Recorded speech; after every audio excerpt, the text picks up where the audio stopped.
ba mu da wani mutumin da muke sa masa rai wajen dawo da tsari da farfado da tattalin arzikin kasa da gyara harkar ilimi, noma, tabbatar da tsaro a mukamin shugaban kasa da ya wuce General Buhari. Da haka ya zama dole a gare mu, ya zama wajibi a kanmu, ya zanto tilas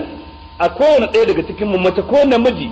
ya tabbatar amana ta tsakaninsa da Ubangiji, ya jefa wannan bawan Allah ƙuri'a don ya samu damar hawa matakin shugaban kasa. Ya zama wajibi akan kowane ɗaya daga cikin mu ya dage da addu'a, ya kashe wani bangare na kuɗin aljihunsa daga yanzu har ya zuwa lokacin da za a kada ƙuri'a wajen tallafa wa tafiyar ƙoƙarin yunkurin tabbatar da cin nasarar General Muhammadu Buhari. Ubangiji, muna roƙonka da sunayenka, muna roƙonka da sifofinka, ya Ubangiji ka danka masa amanar shugabancin ƙasar mu, ya Ubangiji ka bashi nasara, ya Ubangiji duk wanda suka tsaya wajen su ga sun kawar da shi, ya Ubangiji ka taɗe kafafunsu, ya Ubangiji ka gadar musu da taɓewa da hasara.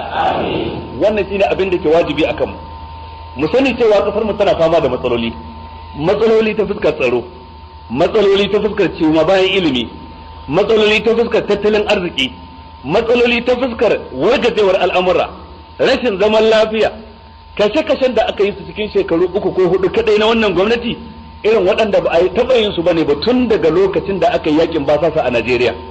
Kuɗaɗen da Najeriya ta samu a wannan lokaci na cikin shekaru 4, kuɗaɗen da ba a taɓa samun irin su bane tun daga lokacin da aka kirkiro Najeriya.